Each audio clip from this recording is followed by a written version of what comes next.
네, 여러분 안녕하세요. 대한민국 최고의 방송 스픽스 최고의 프로그램 역전의 용사들 시간이 돌아왔습니다. 오늘 방송 해야 되나 말아야 되나 고민을 되게 많이 했는데 다들 똑같은 마음으로 지금 우리 방송 보고 계실 것으로 생각이 들어서 다 같이 한번 얘기를 해봐야 되겠다 생각이 들었습니다. 오늘 아주 촌철살인으로 오늘이 있었던 이 재판이 도대체 무슨 의미냐 정확하게 짚어주실 분들만 모셨습니다. 우리 김종훈 오마이뉴스 법조기자 어서 오십시오. 네, 안녕하십니까. 기자님 너무 오랜만에 봬요, 사실은. 그러니까요. 네. 아, 서로 잘 아시는구나. 네, 잘 알진 잘- 않고 얼굴은 알고 있습니다. 네. 근데 어쨌든 오랜만에 뵙는 실력 있는 기자님으로 제가 알고 있습니다. 법조 기자지 않습니까? 네, 그리고요 그 옆에는 우리 이경 스픽스 정치 에디터 기자님 어서 오십시오. 네, 안녕하세요. 반갑습니다. 네. 그리고 우리 또 강지호 이번뉴스 기자님 어서 오십시오. 네, 안녕하세요. 야, 오늘은 뭐 전부 다 기자님들밖에 오, 없네요. 그렇구나. 네, 정기한 전직 기자. 네, 정직원님 어서 오십시오. 예, 극우 언론으로 대한민국 국민들의 지탄을 받고 있는 대구 매일신문 출신 기자 정교환입니다.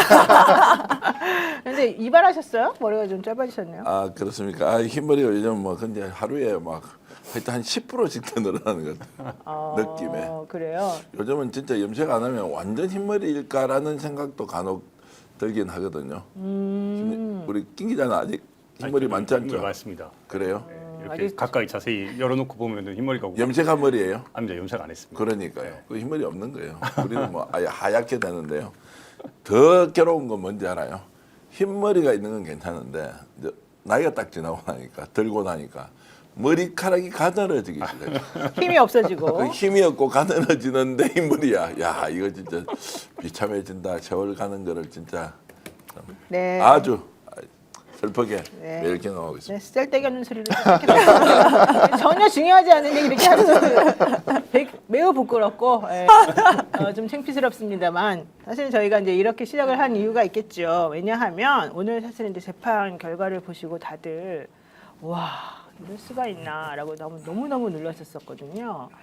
이 오늘 그 우인성 중앙지법 이 부장판사가 사실은 처음에 시작할 때부터 한자를 사자성어를 막 처음에 시작하고 끝날 때 마무리하고 이 얘기를 하면서 권력을 잃은 자에게도 제대로 된 판단을 하는 것이 중요하다. 그리고 증거가 없거나 애매할 때는 피고인에게 유리하게 판단해야 되는 것이다. 이렇게 말을 하면서 시작을 했기 때문에 현실적으로 뭔가 좀 낌새가 이상하다 하긴 했는데 이렇게까지 판단을 내릴 줄은 몰랐습니다. 실제 이 우인성 부장판사는요.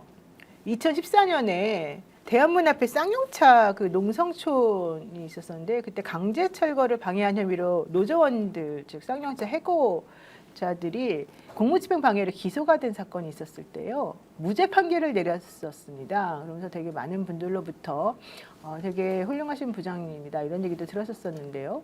농성촌의 분향대와 서명대 등은 사망한 해고 노동자들을 추모하기 위한 것이고 공공질서의 위험을 초래한 물품으로 보기 어렵기 때문에 실제 중구청이 강제 철거 대상이 아닌 물품까지 모두 철거하면서 이 해고자들을 압박하고 위법한 행정적인 집행을 한 것이었다. 그렇기 때문에 여기에 저항하는 이들은 공무집행 방해한 것이 아니다. 이런 판결을 내렸었습니다. 그리고 또 2020년도에 수원지방법원 여두지원 부장판사로 재직할 당시에는 약 50명의 사상자를 냈던 물류창고 공사 현장 화재가 있었었는데요. 그때 시공사 관계자에게 징역 3년 6개월을 선고하고 감리 관계자에게는 금고 1년 8개월의 실형을 선고한 바가 있었습니다. 그래서 되게 사회적으로 문제가 되는 판결이나 이 정의적인 관점에서 반드시 짚고 넘어가야 될 부분들에 대해서는 좀 약자 편이 아니었느냐 이런 판단을 받았던 분인데 이번에는 좀 정치 감각이 너무 떨어진 거 아니었을까라는 생각이 드는 판결을 해서 좀 사실은 좀 많은 분들이 놀라는 그런 상황이기도 했습니다. 우리 소마틱 그로스님 이게 말이 되나요? 이거는 사실상 무죄 아니겠습니까? 김건희가 인정한 목걸이만 유죄를 인정하고 있는 이 상황 도대체 어떻게 봐야 됩니까? 이런 얘기를 하면서 화를 많이 내고 계시는데 맞습니다. 어쨌든 이 얘기를 한번 오늘 전체적으로 한번 해보도록 하고요. 화제의 선고 장면, 오인성 판사가 김건희 씨에 대해서 주문을 선고하는 과정을 한번 먼저 보겠습니다. 주문, 피고인을 징역 1년 8월에 처한다. 압수된 그라프 목걸이 1개를 몰수한다. 피고인으로부터 1281만 5천 원을 추징한다. 위 추징금에 상당한 금액의 간압을 명한다. 자본시장과 금융투자업에 관한 법률 위반의 점, 정치자금법 위반의 점, 2022년 4월 7일경 특정범죄 가중처벌 등에 관한 법률 위반, 알선 수재의 점은 각 무죄. 자, 전체적으로 좀 총평을 들어야 될 것 같습니다. 우선 김종훈 기자님 네. 어떻게 보셨습니까? 김건희 씨도 예상을 못한 것 같습니다. 그렇죠. 자기네들도 사실 놀라서 울었대요. 그러니까 유정아 변호사 바로 그 지점이 눈물을 흘렸어요. 그 지점이에요. 김건희 씨가 일단은 중간에 좌우 양옆에 있는 변호인들에게 무슨 상황인지를 계속 물어봤어요. 물어보면서 이거 뭐냐? 그러니까 오늘 마스크를 쓰고 있어가지고 정확한 워딩은 우리가 추측만 할 뿐이지만 양옆에 있는 변호인들에게 계속 뭔가를 물어봐요. 아 이거 지금 무슨 상황이에요? 뭔가 나한테 유리한 것 같은데 이 유리한 게 맞아? 라고 물어보니까 결국에는 그 옆에 있던 변호인이 임모양물 우리가 이제 기자들이 이제 현장에 있을 때 그렇죠. 하는데 해보죠. 무죄한 거예요. 그러니까 거기서 더 얘기하고 싶은 거예요. 그랬더니 옆에 있던 변호인이 또 다른 변호인이 조용히라고. 조용히 하라고. 그러고 나서 마지막에 김건희가 오늘 예상을 못했던 그 한 장면이 뭐냐? 꾸벅꾸벅 인사를 해요. 2번이나 인사했죠. 그렇죠. 마지막에. 꾸벅꾸벅 인사를 해요. 자기도 너무 예상을 못했던 이 아름다운 결과에 와 꾸벅꾸벅이 2번 나오는 거예요. 아름다운 결과에. 본인에겐. 그러니 너무 이제 좋아하는 티를 내면 안 되니까 결과적으로 오늘 딱 그 변호인단에서 바로 입장문 나오잖아요. 자숙하겠다. 잘하겠다. 이 모든 것들이 오늘의 이 결과를 아무도 예상하지 못한 이 결과를 그대로 보여주는 장면 아닌가 싶습니다. 피고인은 이땡땡, 권땡땡 등 시세 조종 세력과 공모하여 2010년 10월 21일경부터 2012년 12월 5일경까지 사이에 도이치모터스 주식의 매매를 유인할 목적 및 시세 고정 안정의 목적 등으로 통정매매 96회, 가장매매 5회, 합계 총 62만 5,093주에 대한 통정 가장 매매를 하고 고가 매수 주문 1,424회, 물량 소진 주문 1,121회, 허수 매수 주문 306회, 시종가 관여 주문 210회 등 합계 3,127회의 이상 매매 주문을 제출함으로써 8억 1,443만 5,960원의 부당이득을 취득하였다. 이게 바로 자본시장법 위반, 우리가 흔히 말하는 도이치모터스 주가 조작 사건에 대한 내용이었고요. 그렇죠. 윤석열과 공모해서 명태균으로부터 2021년 6월 26일경부터 2022년 3월 8일경까지 사이에 여론조사 58회를 무상으로 제공받아 정치자금법이 정하지 아니한 방법으로 정치자금을 기부받았다. 정치자금법 위반에 대한 공소 사실이었고요. 특가법 위반 알선 수재 혐의에 대해서는 전상배와 공모에서 윤영호로부터 윤석열의 직무와 관련해서 통일교의 각종 프로젝트와 행사에 대한 대한민국 정부가 예산 등을 지원해달라라는 요청과 함께 2022년 4월 7일경 802만 원 상당의 샤넬 가방과 엑스불상의 천수삼 농축차를 2022년 7월 5일경 1271만 원 상당의 샤넬 가방과 엑스불상의 천수삼 농축차를 2022년 7월 29일 6,220만 원 상당의 그라프 목걸이를 제공받아 대통령도 공무원의 직무에 속한 사항이 알선에 관하여 합계 8,293만 원 상당의 금품을 수수하였다라고 하는 세 개의 커다란 공소 제기 사실이 있었습니다만은 이 중에서 샤넬백 그리고 그라프 목걸이 이것과 관련된 유죄만 인정되고 나머지는 전부 다 무죄를 선고받아서 오늘 환호하고 눈물을 흘렸다라는 얘기가 있습니다. 더러워서 눈물을 흘린 사람도 많아요. 아, 그래요? 이게 무슨 판사냐, 개판사지. 야, 대한민국 판사들 다 엿장수다. 엿장수 마음대로 엿가락 치고 옳다 그러다 뭐 사법부, 정의, 법치 이런 게 어디 있어요? 그냥 판사 지 마음대로 뭐 이거 뭐 증거 확실하지 않다. 당사자 부인하잖아. 그럼 무죄지. 대한민국 무죄 추정 원칙 아니야. 그거 조이대 같은 이야기해보세요. 이재명한테 그렇게 적용했어요? 민주당 인사들 그렇게 적용했어요? 송영길 전 대표한테 그렇게 적용했어요? 예? 아닌 증거도 만들어서 증거라고 끝까지 우기면 그걸 가지고 유죄 심정을 굳혀놓고 증거가 아니라고 그렇게 억울하게 호소해도 야 공소 내용 보니까 다 맞네. 너 징역 8년, 징역 10년, 징역 2년 다 때렸잖아.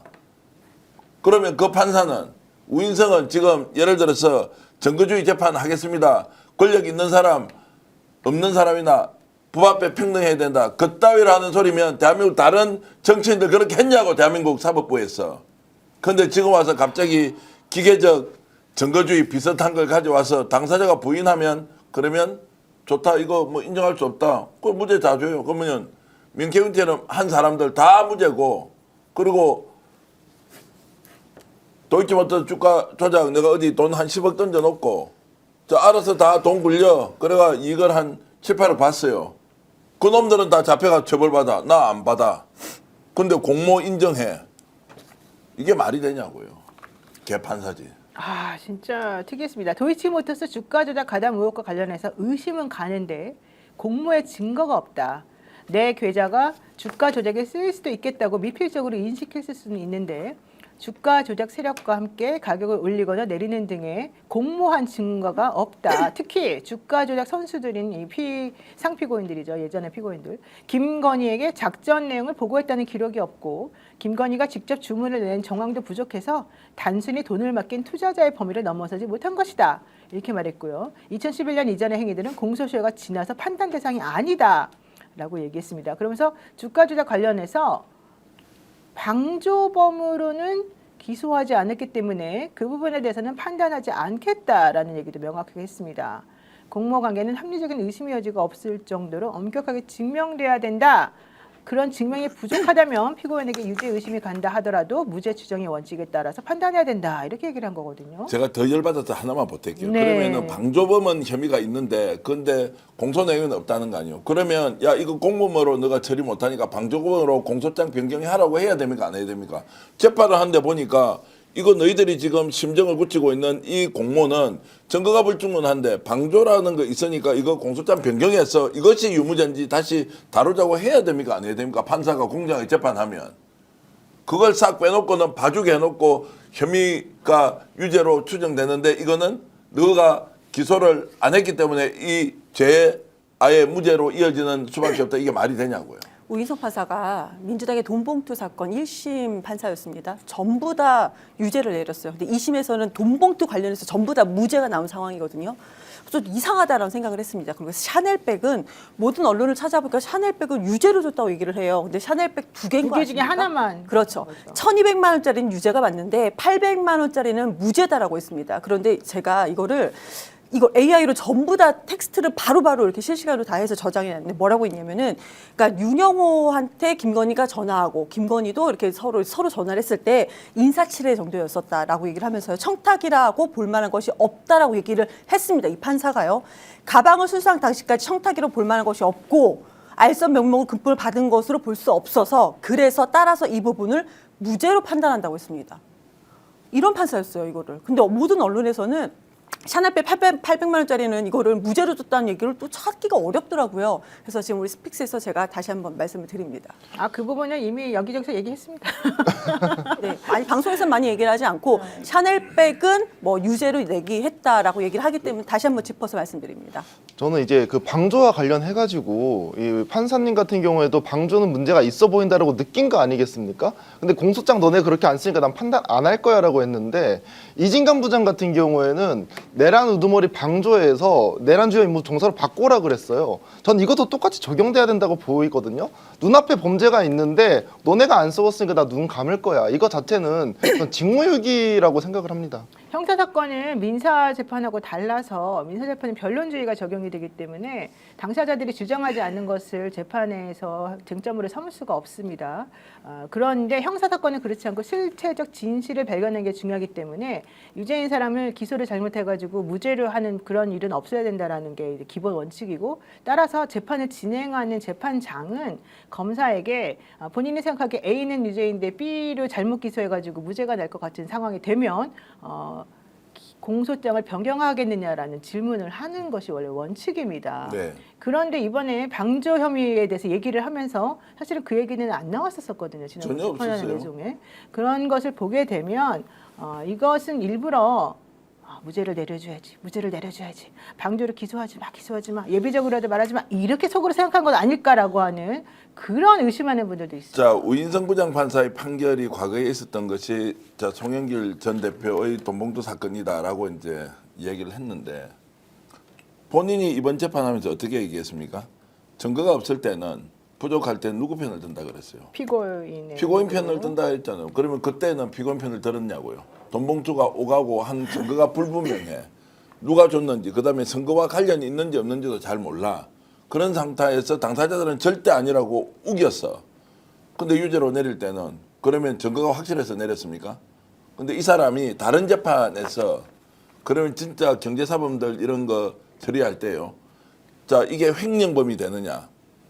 아니면은 그 뇌물죄가 되느냐? 뭐 이제 이런 여러 가지 복잡한 사안과 관련해서도 이 사람은 피의자 편 안 들었어요. 피고인 편 안 드는 장면을 제가 직접 목격한 적이 있어요. 자, 이 이야기가 뭐냐? 본인이 생각하는 기준이 사법의 잣대라면 그러면 대한민국은 판사가 알아서 다 결정하라고.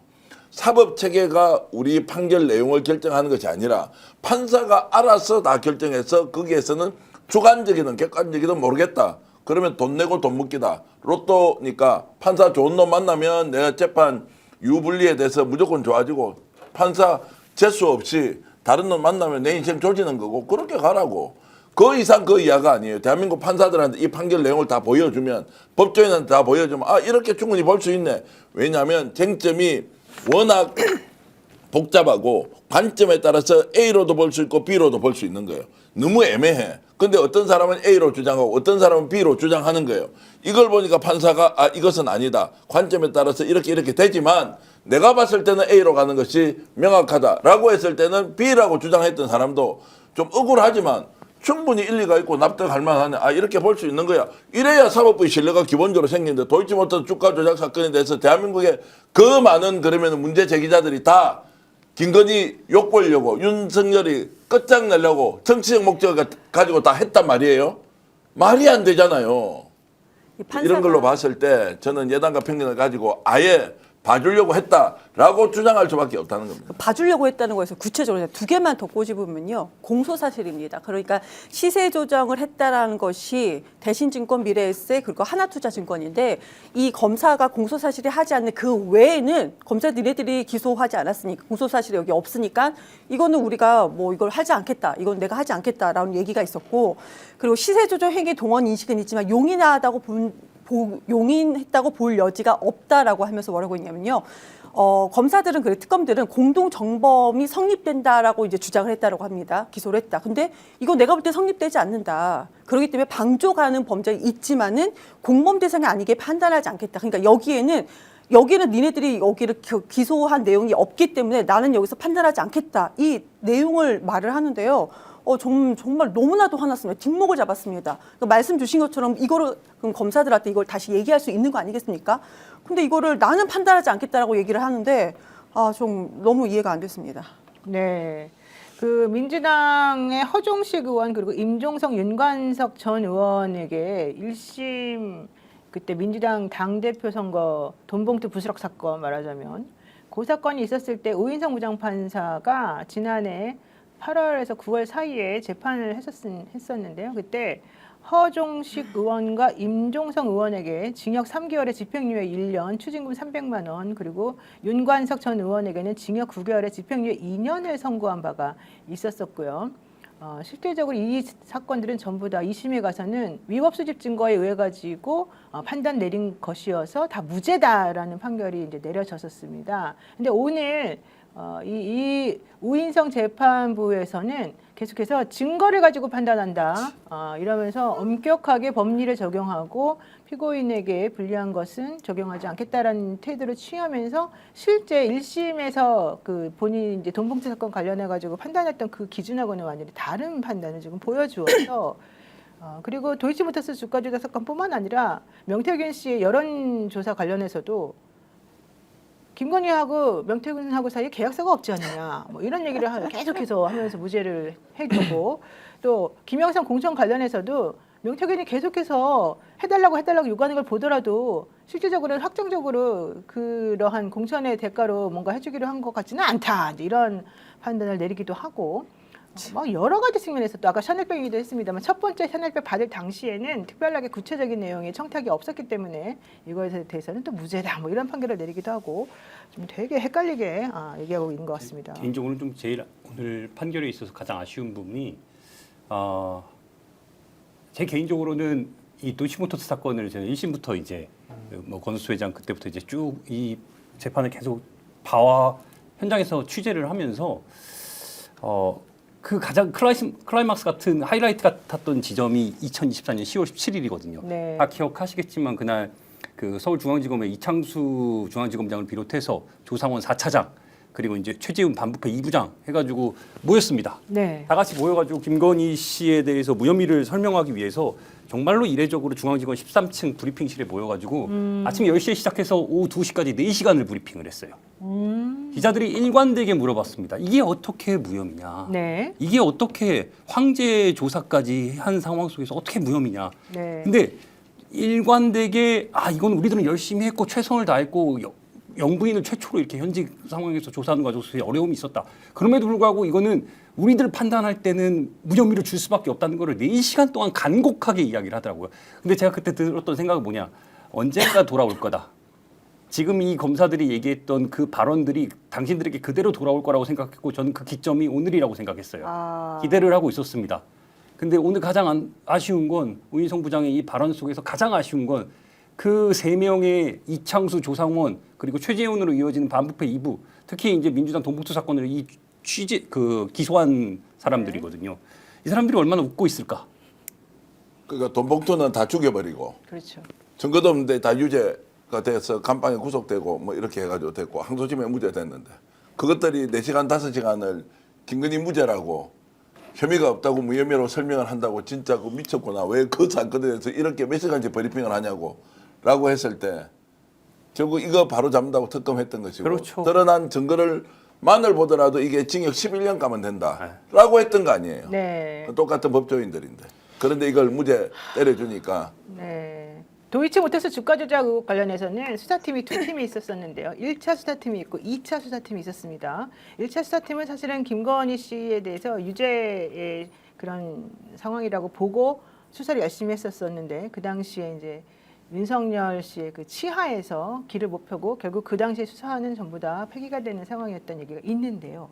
그때 1차 수사팀의 일원이었던 김태훈 대전 고검장이 있습니다. 오늘 주가 조작 의혹 관련해 가지고 이 판결이 선고되자 이프로스에 글을 올렸습니다. 도이치모터스 1차 수사팀 일원으로서 이번 판결에 대한 의견을 밝힙니다.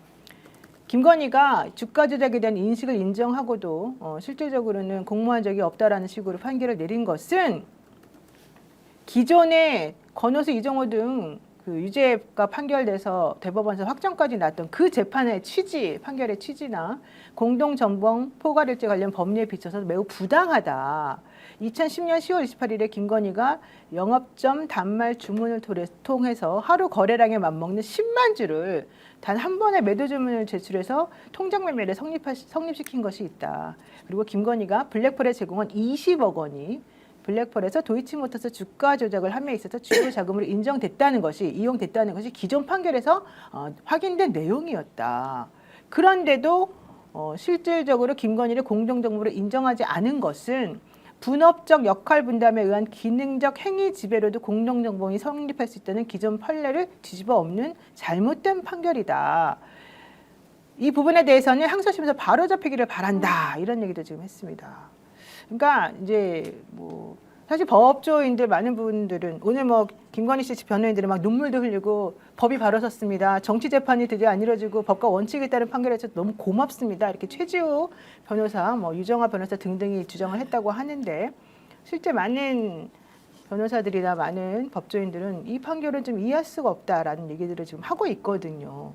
그런 걸 보더라도 특검이 우선 첫 번째 너무 기소를 부실하게 한 거 아니냐라는 의심이 하나 있고 또 하나는 그렇다 하더라도 판사의 이 시각이 너무 한쪽으로 편향된 거 아니냐라고 하는 의심을 할 수밖에 없는 상황이었습니다. 저는 이거 윤석열 부부의 이거 신년 선물 아니냐 이렇게 생각을 하는 게 제가 너무 강고일 수는 있지만 지금 윤석열 정치자금법 위반 이진관 부장이 맡고 있습니다. 명태균과 같이.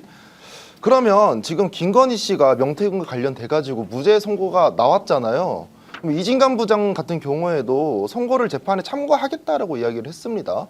그러면 이진관 재판부에 이게 무조건 영향이 가는 게 아니냐. 사실 이런 염려가 저는 크게 있어요. 그래서 이 부분에 대해서도 이진관 부장이 잘 이렇게 판단을 해줬으면 좋겠다라는 생각은 듭니다. 지금 그 명태균 씨 여론조사 관련해서 이게 문제가 되는 건 윤석열 씨가 이 김건희하고 공범이잖아요, 원래는. 어쨌든 이제 기소는 따로 됐습니다만. 그래서 윤석열에 대한 재판이 이 건 관련해서 지금 이진관 부장 재판부에서 일어나고 그러니까 재판이 진행되고 있기 때문인데요.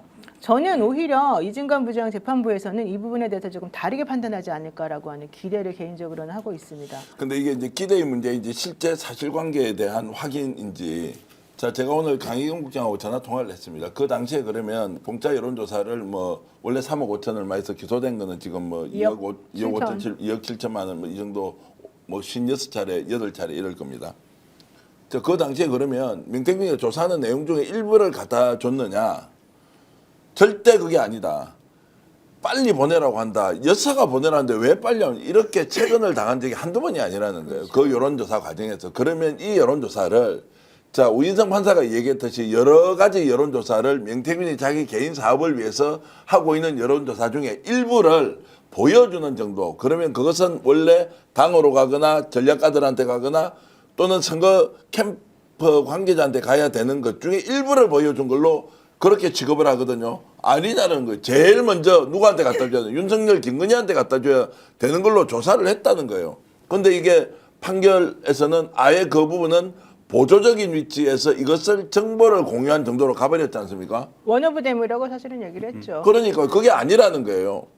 자, 그런데 지금 이제 이렇게 가버리면 이제 우리는 정치인들한테 가가지고 다 여론조사 사업 목적으로 하는 거예요. 노영 변호사가 대통령 출마하면 제가 사업 목적으로 갖다 주고 그리고 한 2, 3억 쓰는 겁니다. 나중에 이권받을 각오하고 그냥 가면 제가 안 돼요.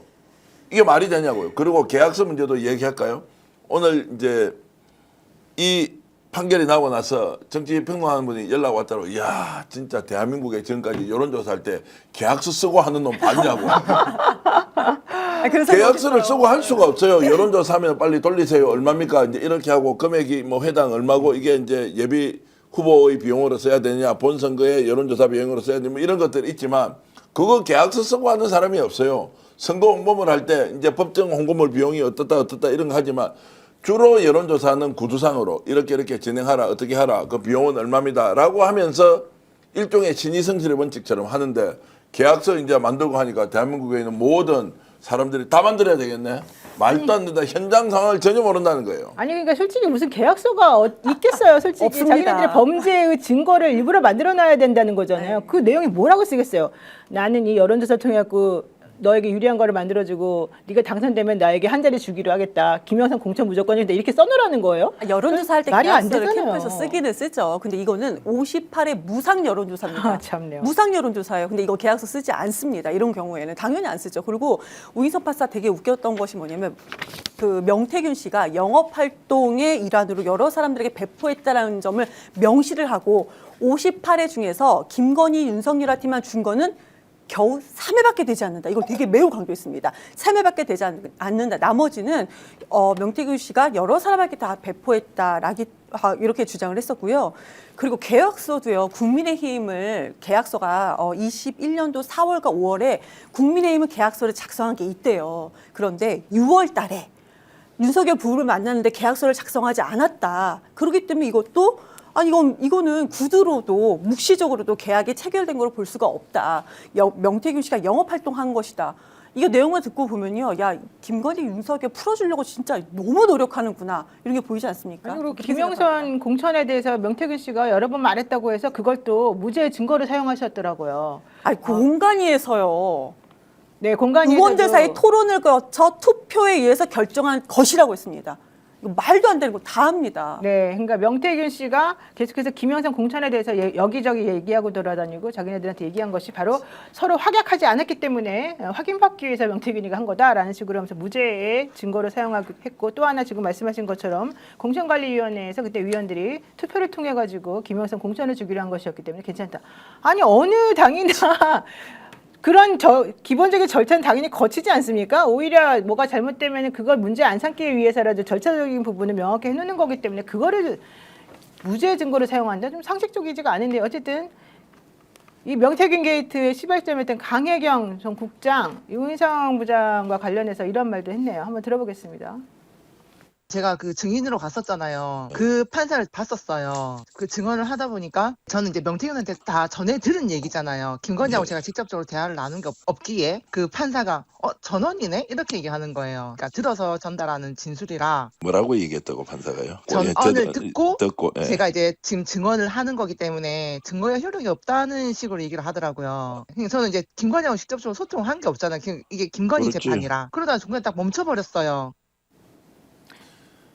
더 이상 안 불렀다 이 이야기예요. 그 가서 내가 지금 명태균이 이렇게 해서 빨리 갖다 달라고 해서 여론조사하고 했다라고 해서 그 김건희가 직접 들었어요. 이렇게 질문을 했다는 거요. 아니요, 내 명태균한테 들었어요라고 하니까 그러면 전언이잖아, 들은 이야기잖아. 이거 증거 능력 없어. 그러고 나서 그 더 이상 강행을 안 불렀어요. 저 재판에서. 그거는 이제 법리적으로 형사소송법에서 전문증거 배제의 법칙이라고 해서 예. 실제 김건희로부터 강혜경이 직접 들었거나 이러면은 강혜경의 진술을 그대로 인정을 하는데 강혜경은 명태균으로부터 들은 거에 대한 진술을 하고 있기 때문에 김건희와 명태균 사이의 진술이 어땠는지를 잘 모르지 않느냐. 너의 말은 명태균이가 얘기해주지 않는 이상 너의 말에 의미가 없다. 이제 이런 식으로 좀 판단을 하는 건데요. 여기서 중요한 건 그거보다는 나는 명태균으로부터 직접 이런 얘기를 들었었고 실제 그 당시 명태균의 의사는 무엇이었고 명태균은 무엇 때문에 이런 여론조사를 만들어가지고 그 사람에게 돌려줬는지 이거를 사실은 물어보면 그건 전문 증거하고 상관이 없는 거거든요.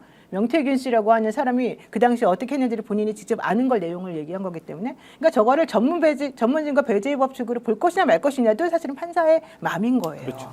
그래서 이게 이제 문제가 된다라고 지금 보여지는 것이고요. 그러다 보니까 이 특검 측에서 제시한 증거는 전부 다 사실은 다 없애버리고 안 받아들이고 명태균 씨나 이쪽에서 얘기한 혹은 내지는 김건희가 주장한 내용을 다 받아준 거 아니냐. 이런 그러니까 저 말도 우리가 일상적으로 뇌물을 주고 받잖아요.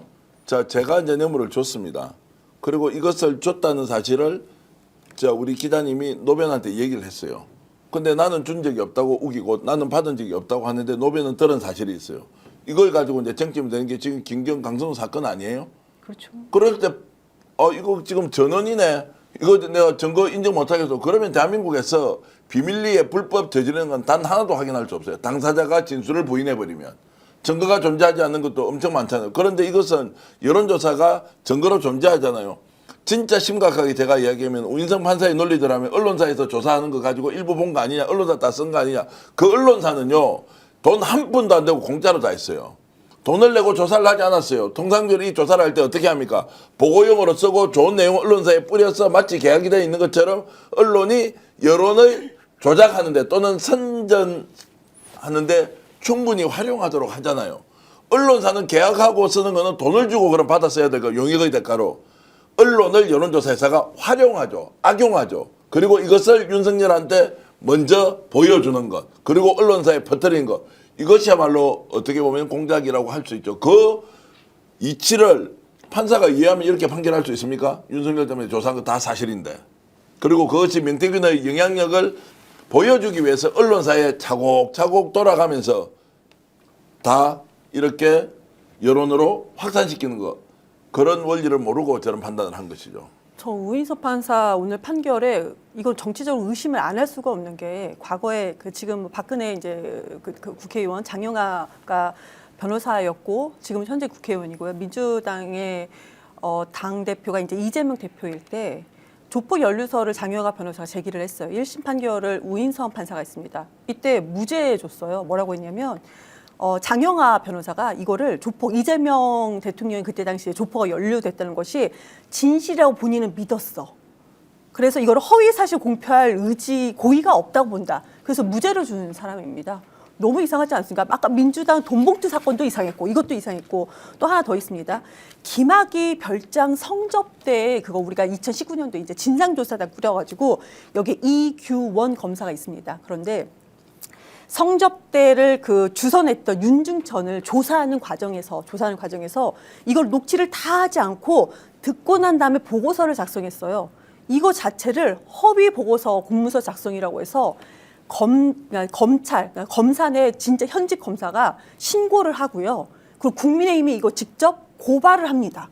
그래서 이구영 검사 이때 그 재판 붙였을 때도 아니 검사가 녹음 파일 없고 본인이 들은 걸 보고서 작성한 거를 이걸 허위라고 볼 수 있나? 되게 시끄러웠어요. 근데 결국 이것 또한 허위다라고 판결을 내린 그 판사가 이 우인성 판사입니다. 저는 이 판사가 노동 문제에 대해서는 정의로웠을지 모르겠지만 정치적인 판결에 대해서는 상당히 편향적이다라고 생각을 합니다. 네. 저도 상당히 좀 기울어졌다라고 느끼는 게 송영길 대표 같은 경우에도 동봉투 사건은 무죄지만 네. 이 먹고 사는 문제 연구소라고 먹사연. 먹사연 문제도 정치자금법 위반이거든요. 네. 이게 송영길 대표가 직접 뭐 돈을 받았고 그런 것이 아니라 먹사연에 후원을 한 것인데 이거 관련해서는 7억 6천만 원을 이제 돈을 받았다고 하면서 유죄를 선고를 합니다. 그러면 이거는 왜 유죄고 명태균은 무죄를 줬나? 전 그게 상당히 그 의구심이 든다라는 거예요. 네. 아름다운 동행님께서 법 왜곡죄 처리 못한 게 진짜 이해가 안 됩니다. 이런 얘기 하셨는데 진짜 이 죄를 정말 신설을 해야 되나 그런 생각까지 조금 드네요. 그러니까 오늘 오전과 오후에 이제 상황이 좀 상당히 달라진 게 충격을 많이 받고도 결국 항소심 기다려본 수밖에 없다. 이거 지금 이 사람한테 욕을 해봐도 아무 이제 거꾸로 돌릴 수 있는 게 없잖아요. 다른 한편으로는 이 사람이 내란 재판을 지금 주관하는 쥐경 같은 사람이다. 또는 이진관 부장판사가 했던 한덕수 전 총리에 대한 내란 주요 임무 종사자에 대한 재판관이다 생각해 보십시오. 증거 없다, 확실하지 않다, 다 무죄예요. 그렇게 줄 사람이라고요. 그나마 김건희 걸 지금 이렇게 하고 있으니까 다행이지. 지금 내란 전담 재판부 안 만들었으면 어떻게 됩니까? 그렇죠. 그 재판부에서 다 병합시켜서 갈 거 아니에요. 그러면 1심이라는 게 영향력을 미친다 못 미친다라는 것은 국민들이 이미 판단하고 있어요. 뭐 넌 그렇게 판단해.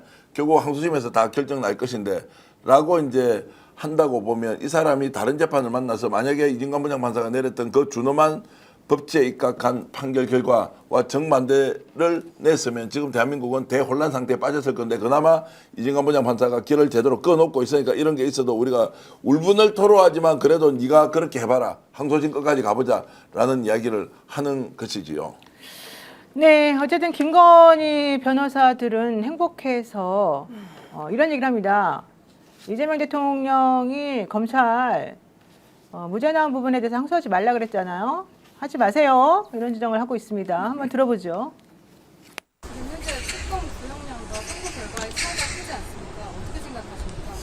선고 구형량이 사실은 정치적 목적에 의해서 대단히 과장돼 있었습니다. 변호사법 위반죄랑 RCC죄 같은 경우 양형 기준표상 양형 기준이 마련되어 있고요. 그다음에 자본시장법 위반 같은 경우에도 양형 기준이 마련되어 있습니다. 그런데 이게 국민들한테 나쁘게 인식이 되게 하기 위해서 너무 과도하게 구형을 한 것이고 그리고 대부분의 죄가 무죄가 선고됐기 때문에 오히려 저희가 판단했을 때는 다소 이제 그 피고인이 영부인의 지위였기 때문에 또 다소 높은 형량이 선고되지 않았나 다른 사건에 대해서 그렇게 생각을 합니다.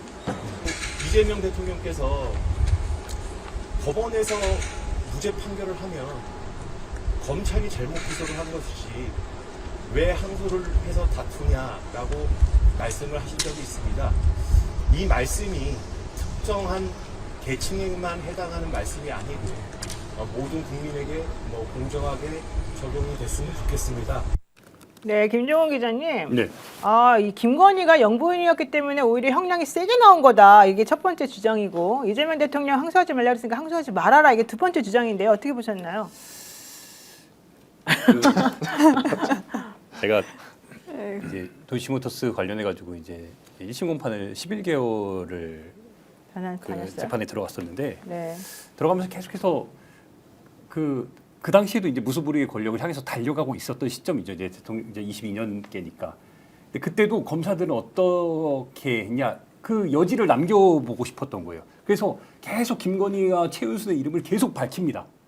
공판 과정 그렇죠. 속에서. 그 재판에서는. 네, 그 재판에서. 그래서 제가 나중에는 이게 1심에서 그 집행유예가 나오고 너무 형이 어이없이 나오면서 나중에 그 공판 자료들을 다 모아놓고서 제가 뭘 했냐 이름을 세봤어요. 김건희 이름이 몇 번 나왔나? 438번 나오더라고요. 그 정도로 여지를 이 혐의가 있다는 걸 계속 보여주고 싶었어요. 근데 그런데도 불구하고 오늘 이런 결과가 나왔습니다. 그러면은 누가 특혜를 받은 걸까요?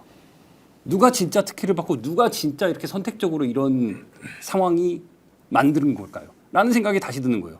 그리고 자꾸 자기들만 지금 무슨 마치 영부인 출신이기 때문에 더 이렇다고 얘기를 하는데 누가 진짜 특혜를 받은지 왜 국민들이 이렇게 공분을 하는지는 자신들이 더 잘 아니라고 생각이 듭니다. 굳이 이재명 대통령 당대표일 때 막 발언을 얘기해서 그러는데요.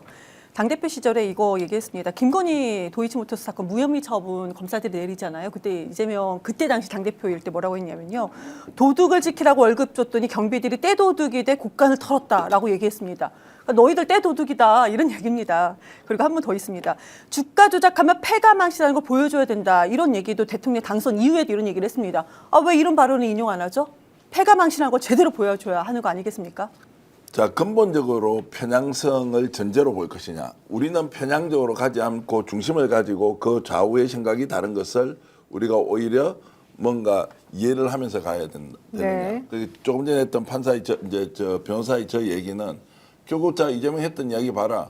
그러면 공소를 다시 항소를 하지 않아야 한다. 제가 이제 말씀드리고 싶은 것은 이런 상황에서 우리는 사법부가 정의롭다, 균형감 있는 쪽으로 가야 되느냐, 아니면 진짜 사법부는 원래부터 편향적이어야 한다. 국민들 편에 서야 되고 약자의 편에 서야 되고 강자가 저지른 일에 대해서 엄벌을 하는 이런 분위기를 만들어 가야 되냐. 저는 오늘 이 순간에는 사법부가 공정해야 된다는 거다. 오히려 사법부는 특정 계층을 위해서 편향적으로 하는 게 더 맞다. 지금처럼 이게 기계적 균형이라는 이름으로 판사가 잘못 판단을 해버린 것을 결국 봐라. 너희들이 유리한 것은 오케이. 너희들이 불리한 것은 자 그냥 거부. 이런 방식으로 가는 이 논리에 판사가 한번 딱 개입해서 잘못 판결을 내리면 우리는 반론을 할 수 없잖아요. 그러면 어떻게 돼요? 민주주의 할래? 독재 할래? 이게 지금 독재를 좋아하는 사람도 있고 민주주의 좋아하는 사람인데 이게 지금 합의가 되는 것이냐라는 질문을 던지듯이 저는 오늘은 대한민국 사법부를 받아들일 수 없다. 그러면 차라리 더 편향적으로 가야 한다. 이런 말씀을 좀 드리고 싶습니다. 네. 자, 어쨌든 그 판결 요지를 들으면서 다들 화가 많이 나고 좀 너무 이상하다 이런 얘기를 많이들 하고 있는데 좀 더 구체적인 내용은 또 더 깊이 있게 분석을 해서 한번 말씀드리기로 하고요. 오늘 또 윤영호 통일교 전 본부장 그리고 권성동 의원에 대해서 선고가 같은 재판부에서 있었습니다. 윤영호 통일교 전 본부장은 1심에서 징역 1년 2개월이 선고가 됐는데요. 샤넬백 청탁과 관련해서 지금 김건희 씨랑 연결되어 있는데 이 부분에 대해서는 우리 강지호 기자가 취재한 내용이 있죠? 네, 맞습니다. 우선 윤영호 같은 경우에 크게 세 가지 혐의를 받고 있는데요. 네. 첫 번째로는 정치자금법 위반, 두 번째로는 청탁금지법 위반, 그리고 마지막으로는 업무상 횡령죄 이렇게 세 가지를 받고 있습니다. 네, 그 중에 정치자금법 위반 같은 경우에는 그 63빌딩에서 이제 권성동에게 이제 1억을 교부했었잖아요. 이거와 관련된 것인데 윤영호가 주장하는 것은 당시에 본인이 쓰던 다이어리라든지 카카오톡 그리고 1억 원 상당의 이 사진이 찍힌 게 있었는데 그거 위수증이다, 위법수직 증거다라고 주장을 합니다. 이에 대해서 재판부는 아니다, 이거 영장이나 이런 것들을 봤을 때 정당한 증거다라고 하면서 징역 8년을 선고를 하게 됩니다. 그리고 청탁금지법 같은 경우에는 징역 8년이요? 예? 8개월. 네. 예, 어이구, 8개월. 깜짝 놀랐어요. 예, 죄송합니다. 네네. 8개월을 선고를 했습니다. 그리고 청탁금지법 같은 경우에는 22년도 7월 5일 날 샤넬백 1개를 이제 받게 되고 천수삼 농축차 1개를 제공받게 되고 됩니다. 여기서 처음에 받았던 것들은 이제 무죄를 선고를 하고 22년도 7월 29일 날 그라프 목걸이 받은 것에 대해서는 이제 유죄 선고를 이 두 개 관련해서는 전부 다 무죄 선고를 합니다. 근데 제가 여기서 이제 잘 몰라서 그러는데 왜 청탁금지법 위반 같은 경우에는 그라프 목걸이를 교부받은 거에 대해서 받은 걸 인정을 하는데 무죄를 선고를 했는지는 저는 아직 잘 모르겠습니다. 일단 이제 2년 선고가 이제 권성동이 절대 안 받았다라고 했잖아요. 저는 이제 이게 종합특검의 새로운 단서로 출발해야 한다. 일단 유죄로 인정됐다는 것도 굉장히 의미가 있고 권성동은 진짜 수사받아야 될 거는 샤넬백, 그 쇼핑백 2개 가져 나온 돈이 있었다라고 하는 주장이 있지 않습니까? 증거가 없는데 거기에서는 돈이 5억에서 최대 20억까지 들어 있었을 것이다 라고 하는 부분을 일단 1억을 받은 것은 확실하잖아요. 그러면 윤영호 입에서 나왔던 윤영호 주변 인물에 의해서 목격이 되었던 그 돈이 막대한 자금이 결국 국민의힘으로 흘러 들어갔을 것이고 그 중간에 권성동이 있었다라고 하는 것을 최소한 오늘 이 1심 선고의 결과를 가지고 확대 수사하는 계기로 삼아야 한다는 말씀을 먼저 드리겠습니다. 네. 지금 그 횡령 혐의 뭐 인정된 부분이랑 샤넬백 수수나 뭐 그리고 목걸이 관련된 부분은 이 윤영호 씨에 대한 판결하고 그 김건희 씨에 대한 판결이 조금 안 맞지 않습니까? 내용을 보면 그렇죠. 그렇죠. 네. 내용을 보면 그러니까 주고받고 한 건데 이쪽에서는 증거가 불충분하다. 뭐 네. 똑같이 갈 겁니다. 지금 내란 사건으로 연결되는 지금 김건희와 관련된 명태균 게이트 정치자금법 저 윤석열도 지금 재판할 거 아니에요. 네. 재판부가 각기 다르기 때문에 이걸 어떻게 보느냐. 자 그러면은 강희경 국장이 지금 얘기하고 있는 그 이제 명태균 게이트의 출발 지점에서 공짜 여론조사라는 것이 유죄가 아니라고 지금 보는 거 아니에요. 그럼 정치자금법 위반이 아니면 명태균도 아무런 문제가 없고 윤석열도 아무런 문제가 없다라고 네. 결론이 나야 되는데 이렇게 내릴 수 있냐고요 판사가. 똑같이 클라프, 반클라프, 목걸이를 비롯한 샤넬백 여러 가지 뇌물 혐의가 있는 그런 이제 물건에 대해서 유무죄 판단할 때 이거 증거가 불충분하니까 안 된다, 죄가 안 된다 이렇게 가기 저는 어렵다고 보기 때문에 오늘 이 재판이 뭔가 결론을 내는 것이 아니라 이제 출발 지점에서 아예 다르게 본다. 그리고 더 심하게 얘기하면 정치적 성향을 적극적으로 드러내는 사람은 있는 죄도 없애주는 거고 정치적 성향이 없는 사람은 법대로 한번 따져보자라고 해서 엄중하게 이제 지금 처벌을 하는 이 두 가지의 이제 갈래가 있지 않나 이런 생각이 듭니다. 사실 오늘 제일 그 세게 받은 사람은 권성동 의원이에요. 네. 권성동 의원이 2년을 받았거든요. 권성동 의원은 되게 억울하다 좀 주장하고 있는 중인데요. 이경 기자님 네. 어떻습니까? 지금 권성동 입장에서 당연하지 않겠습니까? 네. 같은 상황인데 비슷한 상황입니다. 그런데 김건희는 오늘 재판에서 관련돼서 이제 무죄를 받은 바가 있는데 본인이 이렇게 세게 받았습니다. 지금 이것만 놓고 봤을 때 가장 세게 받았다. 그런데 권성동도 너무 양심이 없는 거죠. 본인이 뭐 세게 받았다고 주장을 합니까? 김건희가 너무 이상하게 판결을 받은 거죠. 권성동 솔직히 이거 따지고 나면은 그거 더 세야 된다고 저는 생각하는데요. 많은 사람들도 그렇게 생각하지 않나요? 아니 우인성의 논리를 보면 권성동도 무죄돼야 되지. 권성동이 본인이 그러니까요. 받은 적이 없다고 김건희가 하잖아요. 잘- 근데 준 사람은 윤영원을 당연하죠. 줬다. 그 어디에서 줬느냐? 중국집에서 줬는데 백에다가 들고 와서 1억 원이 줬다. 그 증거가 없어 1억 원도 찾지 못했어요. 진술만 있고 그거 갖다는 행정만 있어. 맞습니다. 그럼 사람이 그러면 중식당에 가면 그 사람한테 1억 줬다고 하면 주지도 않았는데 1억 준 걸로 어떻게 법원에서 확정 판결하냐고요. 당사자 부인하면 증거가 없으면 어떻게 한다고 그랬어요? 피고인에게 유리한 쪽으로 결론내야 된다고 이야기했잖아요. 그런데 아니잖아요. 이걸 어떻게 그럼 우인성을 설명하냐고요. 그러니까 바로 그 지점이 이해가 안 가는 거예요. 지금 오늘 김건희도 네. 우인성이고 권성동도 우인성이에요. 같은 재판장입니다. 같은 재판장이 왜 피고인에게 유리하듯이 이렇게 해야 된다고 오늘 강조했던 이 사람이 아니 권성동 그러니까 상황만 놓고 보면 권성동은 막 페이스북에 옥중 메시지 올리고 나 호기롭게 돌아온다라고 그렇게 외쳤던 상황이에요. 정말로 나는 살아 돌아올 거라고 그렇게 당당하게 외쳤던 오히려 김건희는 몸을 이렇게 막 감추고 있었죠. 근데 그런 상황에서 똑같은 사람이 2시와 지금 4시 공판에서 이런 결과가 차이가 난단 말이에요. 도대체 왜 그럴까요? 그러니까 이 여기서 나온 이 간극이 더 거대하니까 지금 오늘 국민들이 느끼는 이 헛헛함이 더 크다는 거죠. 그래서 저도 보면서도 계속 이해가 안 가요. 왜 같은 상황에 대해서 이 사람에게는 적용하고 이 사람에게는 적용하지 않았을까? 도대체 무슨 판단의 기준일까? 라는 생각이 계속 드는 겁니다. 제가 좀 더 심하게 이렇게 막 비틀어서 얘기를 하면요. 네. 자 그러면 김건희가 통일교 관련해서 반클라프하고 샤넬백 있는데 샤넬백도 2개인데 인정하는 건 하나야. 그 샤넬백 한 개 얼마였어요? 1,200만 원, 800만 원 이랬습니다. 아니 그러니까 인정한 게 얼마짜리냐고. 1,200만 원이었어요. 1,200만짜리 인정했어요. 자 1,200만짜리 뇌물인지 청탁인지 알선인지 모르고 일단 받았어. 감방에 지금 3개월 살았어. 네. 1심 선고를 집행유예 왜 안 해주냐고. 그 정도 받아가지고 대통령의 배우자가 받아 닦아 먹었어. 그 한 1,200만 원 먹었는데 이 1,200만 원 받아 먹은 걸 자기가 실제로 정무직 선출직 공직자도 아니야. 선물 받았어. 근데 빵에서 한 3, 4개월 살았는데 어떻게 1년 8개월 선고를 하면서 법정 구속 상태를 유지하는 게 있냐고. 이거는 형평이 맞아요. 앞에 그 다 무죄 해준 거는 네 논리로 좋다. 증거가 불충분하니까 그렇게 됐다고 치고 왜 그러면은 남아있는 1,200만짜리 백 받았는데 고가이긴 하지만 그런데 칸방에서 1년 8개월 동안 살려야 되냐고. 이거는 논리적으로 말이냐고. 근데 권성동은 끝까지 안 받았다고 우기고 있는데 증거도 없어. 제가 봐서는 없어요. 정황밖에 없어. 진술 한 사람밖에 없고 나머지는 중국집 출입 기록밖에 없는데 그런데 2년을 선고한다. 2년형을. 이게 말이 되냐라고 질문을 했을 때 누군가는 합리적으로 답변을 해야 될 거 아닙니까? 그거 못할 것 같아요. 아니, 그러니까 사실은 그 윤영호 씨가 이제 권성동 의원에게 1억을 줬다고 얘기를 했다가 그 다음에 또 말을 또 바꿔가지고 내가 또 그런 적 없다는 식으로 또 우리가 보기엔 거짓말이지만 어쨌든 또 막 증거를 이상하게 만들어졌지 않습니까? 그런 상황이었는데 또 이번에는 또 그런 모든 것들에 대해서 또 다 인정을 해버렸다는 거죠.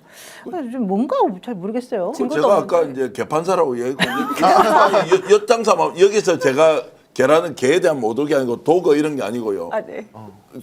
동물에 대한 비유가 아니고 우리가 좀 비하할 때 개기자다, 기레기다 이런 말 쓰잖아요. 아, 네네. 그런 의미로 제가 느끼는 거고 그 앞뒤 본인도 말이 안 돼요. 그 엿장사가 뭐 5번 뚫리나 10번 뚫리나 엿장사 마음대로라고 하는 그 논리에 누가 이걸 명쾌하게 이거는 이거다 저건 저거다 본인의 논리적 일관성이 없는 걸 어떻게 우리가 받아들입니까? 우인수 판사 진짜 이상해요. 지금 그 권성동 징역 2년만 우리가 언급했는데 추징금 1억 원도 있어요.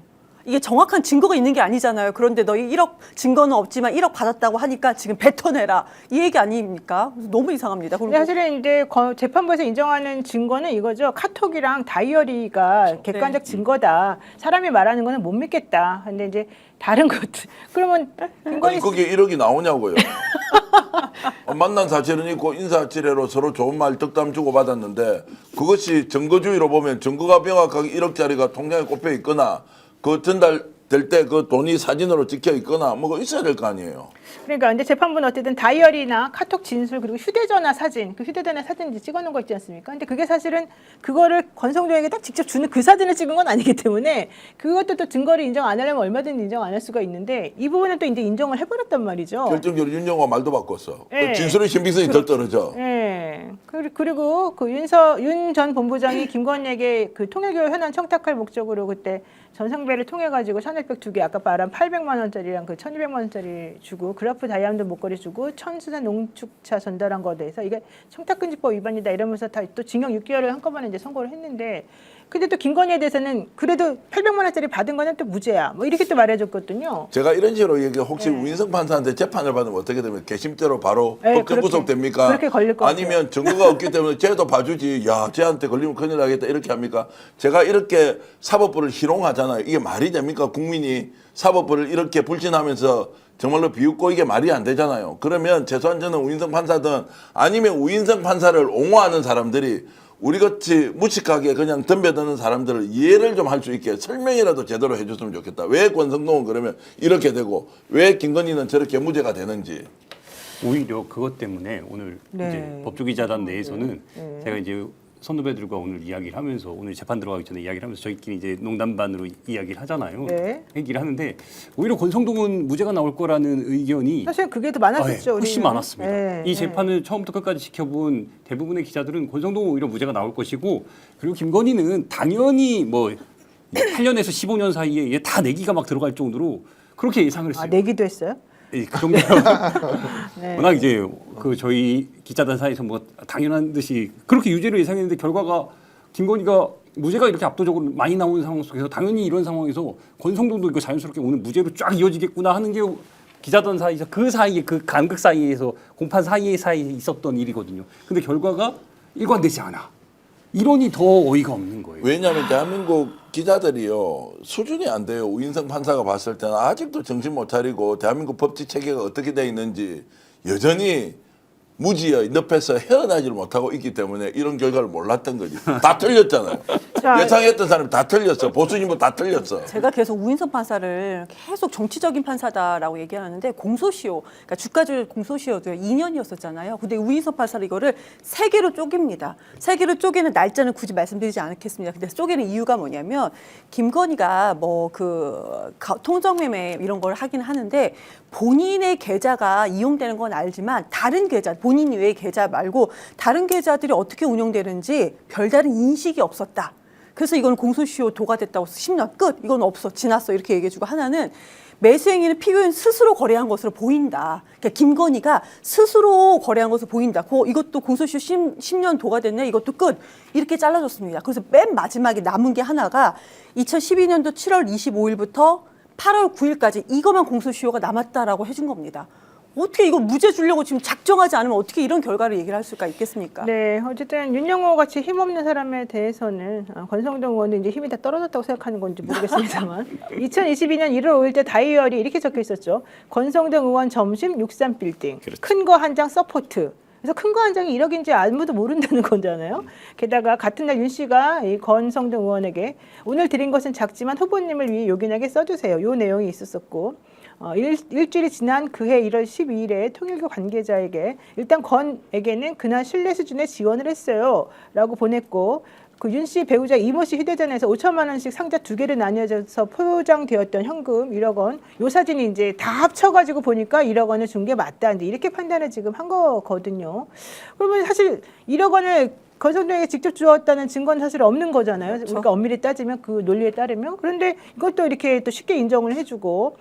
게다가 윤영호 씨에 대해서는 샤넬백 그 2개가 이제 2천만 원 정도 상당이잖아요. 이 2천만 원을 들여서 이거 샤넬백 산 것도 업무상 횡령으로 인정을 했는데 800만 원짜리 인정을 안 하고 또 이 1,200만 원짜리만 또 인정을 했어요. 그래프 목걸이랑 같이 해서. 또 왜 그런가? 이게 검찰이 공소 제기를 안 했나요? 800만 원짜리에 대해서는 업무상 횡령으로. 근데 그럴 리가 없지 않습니까? 좀 뭔가가 이상하게 좀 진행이 된 것 같다 이런 생각이 좀 듭니다. 제가 이제 오늘부터 이렇게 하겠습니다. 김정훈 우리 기자 같이 이제 저 어디 여의도에 중국집에 가는데 내가 이제 쇼핑백 하나를 들고 가. 거기에 그냥 빈 깡통이야. 그래 가서 밥 먹었어. 내가 메모지에 메모해놔. 큰 거 한 장. 네. 그래 세월이 지났어. 김종인 내 죽이고 싶어. 그래가지고 야 나 좋습니다. 근데 본인은 받은 적도 아무것도 없어. 아니 그렇게 하라는 거 아니에요. 아유. 아니 제가 말씀드리는 거는 더 많이 받았겠지. 더 심하게 정말로 뭔가를 했겠지 부정행위를. 그런데 그렇게 나와 말하지 있는 게 말랬잖아요. 이거밖에 없는데 네. 더 많은 것을 조사해가지고 일벌백계 해야 되는 사람이 그거조차도 그래 유죄 2년 때렸으면 김건희는 얼마나 많냐고. 그 앞뒤가 상하 좌우가 좀 맞아야 될 거 아니에요.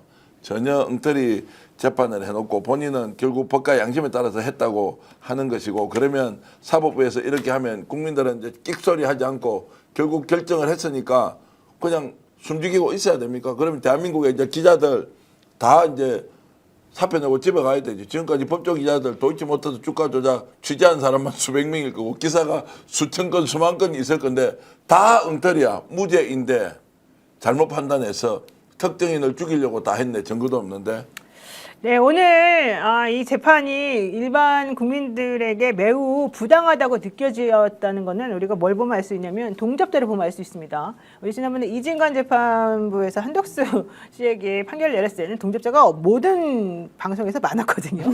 근데 오늘은 사실 모든 방송에서 다 동접자가 떨어지고 다들 화가 많이 나가지고 더 이상 보고 싶지 않다 이제 이런 얘기들을 지금 하고 계시는데 참 우리 국민들이 어떻게 생각하는지를 재판부도 좀 알았으면 좋겠다라는 생각이 조금 들어요. 여러분들 마음을 좀 풀어드리기 위해서 이거는 진짜 지어낸 소설 같은 이야기인데요. 윤석열이가 비상계엄하고 내란 일으킬 때요. 결정적인 사건이 2가지가 있었어요. 도이치모터스 주가 조작에 대한 특검이 있었어요. 두 번째가 명태균 게이트였어요. 그게 2024년 9월 5일 날 뉴스토마토하고 노영 변호사하고 제가 강의국장 우리 스픽스에 나와서 했던 게 9월 한 20일쯤 됐을 거예요. 그때 발칵 뒤집어졌어요. 여론조사 공짜로 다 해줬다고. 이 두 사건이 윤석열과 김건희가 결정적으로 마지막에 내란을 일으키겠다고 결심했던 배경인데요. 윤석열, 김건희가 착오했어요. 둘 다 무죄였어요. 그렇죠. 둘 다 무죄였어.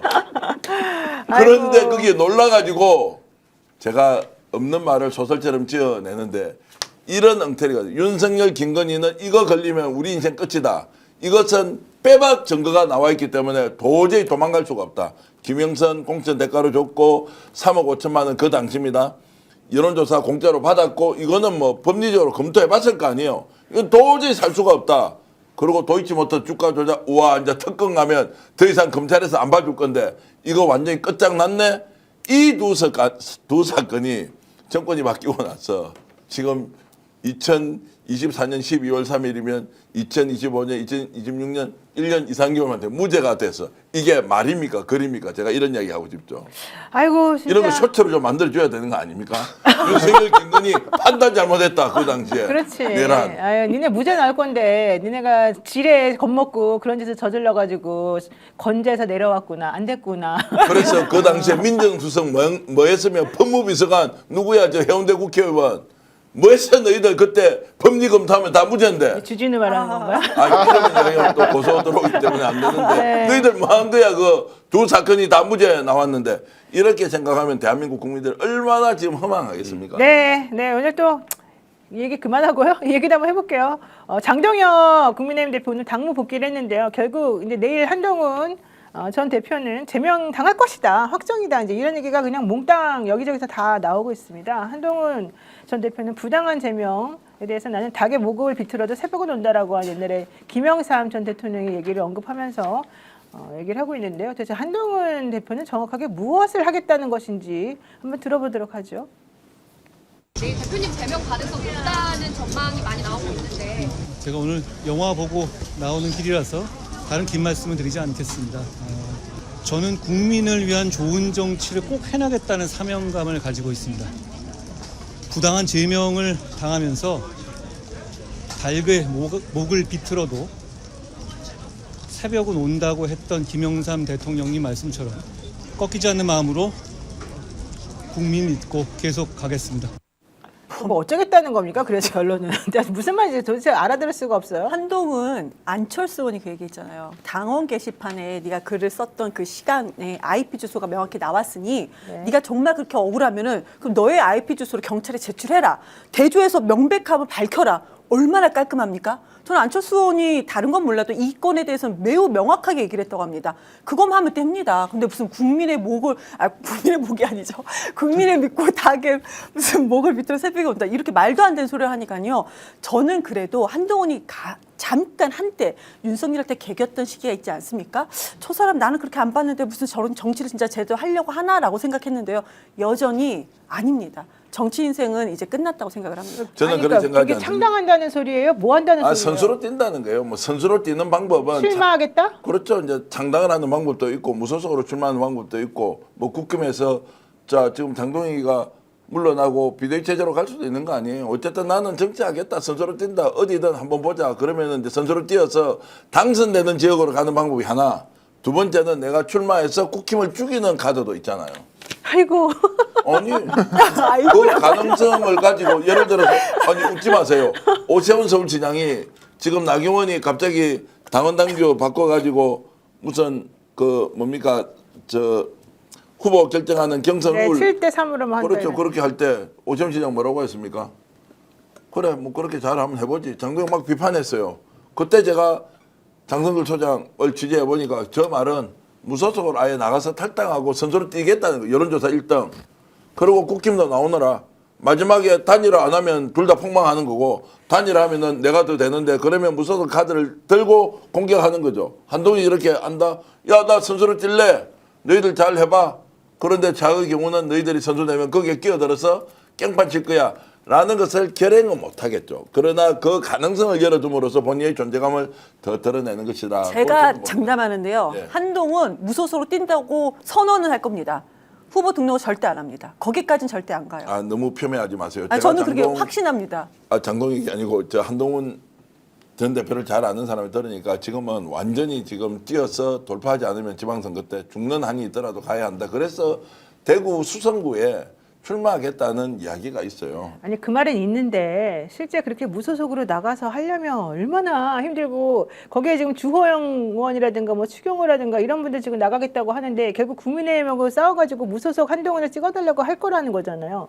근데 아시다시피 대구 경북에서 한동훈의 뭐 인기나 이런 것들이 박근혜 전 대통령 옛날에 사실 탄핵도 본인이 이제 시켰고 윤석열과 같이 실제 뭐 추경호나 이 주호영 의원이 나온다고 하는데 한동훈 전 대표가 과연 여기서 무소속으로 나가서 이게 경쟁이 될까? 조직이 있어야 되고 돈이 있어야 되고 정치를 알아야 되는데 현실적으로 그게 가능하겠냐 이런 얘기인 근데 거죠. 한동훈 대표 쪽에서 이렇게 생각하는 거죠. 화성에 나갔던 개혁신당의 이준석 후보가 그 당시 국회의원이 될 거라고는 어느 누구도 생각하지 않았지. 그리고 실제 여론조사하면 그냥 3등 전후에 왔다 갔다 했는데 마지막에 개인기로 돌파해서 넘어서잖아요.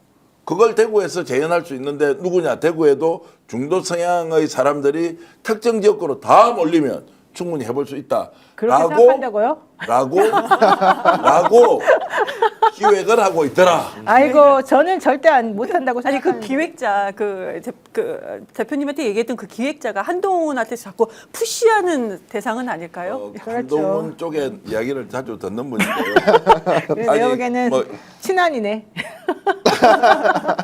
좋아요. 그런 요거 사람 이때도 하여튼 알았어. 이거 짧게 물어볼게요. 대구 경북 행정통합 이 대경특별시 아닌 경북도의회 통과했지 않습니까?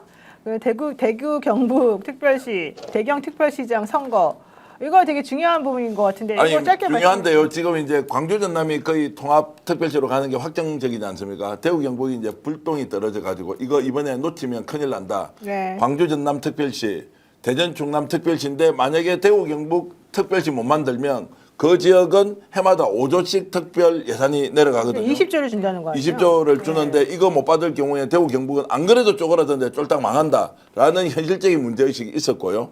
동시에 지금 부울경도 난리 났습니다. 민주당을 중심으로 부산, 울산, 경남 통합하자라고 하는 것을 슬로건으로 걸고 있는데 박형준 부산시장, 박한수 경남도지사가 애매하게 지금 스탠스를 취하면서 큰일 났는데 우리는 부울경 메가시티인데 우와 이재명 대통령 지금 통합 의지 엄청 강할 때 부울경만 소외받는 거 아니냐 이런 이야기가 있습니다. 네. 대구 경북이 신속하게 움직이면서 통합하자고 하는데 민주당도 함께 통합하자라고 해서 이제 통합 경쟁이 본격화되었죠. 그러면 대구시장 통합 대구 경북 특별시는 누가 단체장이 되느냐? 이철우 경북도지사, 대구에서는 육선의 조영 의원, 유영아 쭉 있습니다. 야, 내 약장사 잘하네.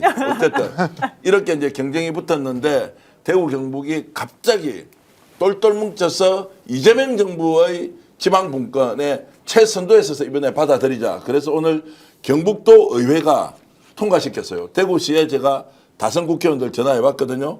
또 이철우 경북지사한테도 전화했습니다. 이재명 대통령 확실히 잘하는 건 하나 있다. 지방 분권 이번에 광역자치단체 통합에 대해서는 자기는 인정한다. 무조건 됐으면 좋겠다. 대구 경북 적극적으로 나설 테니까 이재명 대통령이 대구 경북의 통합에 적극적으로 좀 나서서 도와주면 고맙겠다. 네. 이 이야기를 이철우 지사가 저에게 했습니다. 네, 어쨌든 중요한 건 주호영 등등이 나가게 되면 그 비는 지역구를 우리 한동훈 전 대표가 꿰차고 들어가서 자기가 한번 거기서 당선해보겠다고 주장한다는 내용이죠. 예, 그거가 연결 한번 별로네. 대구 해보겠습니다. 경북 통합은 서울 사람 별로 안 중요한데 대구 경북 출신인 저로서는 굉장히 중요한데 오수 진보 안 가리고 그리고 무엇보다도 이철우 경북도지사하고 제가 직접 전화 통화를 해서 이재명 대통령의 지방 분권 정책은 정말로 잘하는 것이다. 이번에 행정 통합하는 것은 높이 평가해야 한다라는 말을 네. 이재명 대통령을 지지하는 사람이 반대 경쟁 정당의 지방자치단체장으로부터 들었다는 거 이건 뉴스 아닙니까? 사실 되게 중요한 부분이고요. 원전 이기 추가 건설 관련해서 영덕이나 이런 데서도 우리 원전을 지난번에 한다 그래서 돈을 받았다가 돌려줬었대요. 이자까지 쳐가지고. 그래가지고 그것 때문에 매우 다들 곤란해져가지고 지금이라도 원전 받았으면 좋겠다라고 한다는 얘기가 있어서 네. 이철우 지사가 오늘 아침에 MBC 시선접촉에 나와가지고 인터뷰한 게 있어요. 네, 네. 그리고 돈 준다고 했는데 나라에서 실질적으로 그 명목을 정하지 않고 돈을 준다고 하니 그 돈을 가지고 우리들이 얼마든지 할 수 있겠다고 해서 그 돈 못 받아온 바보다 이런 얘기를 지금 한다고 하면서 사실은 지금 말씀하신 정기환 대표의 주장이나 이런 것에 대해서 우리 매우 중요하게 생각하고 있고 고맙게 생각한다 이런 얘기까지 했습니다. 그렇죠. 이재명 정부하고 딱 호흡을 맞춰서 지금 지방분권 네. 제대로 하자. 이런 이제 어쨌든 보수단체장도 있다. 네, 맞습니다. 말씀드리고 싶었는데. 자, 그리고 오늘 또 이것을 제가 안 다루려고 그랬는데 하나 다루겠습니다. 김종훈 기자가 취재한 내용인 건데요. 유동규 등 위례 신도시 관련해서 오늘 중요한 재판이 있었습니다. 모두 전원 무죄가 났었어요. 네. 이거 무슨 내용인지 설명 좀 간단히 해주실까요? 결국에는 이것도 무리한 기소의 연속성상에 있는 게 이 위례 사건이거든요. 네. 그러니까 대장동 사건이 뒤에 발생했습니다. 근데 위례 사건이 이제 먼저 발생했던 건데 검찰에서 이 위례 사건을 키우기 위해서 대장동의 쌍둥이라는 이름을 계속해서 강조를 했고 그랬죠. 언론이 이걸 받았었죠. 그리고 이제 결과적으로 대장동을 기소한 사건 속에서 남욱과 유동규의 진술을 끌어내는 과정 속에서 중앙지검에 데려다가 배가른다는 얘기하고 하면서 이 공소 사실이 완성이 됐습니다.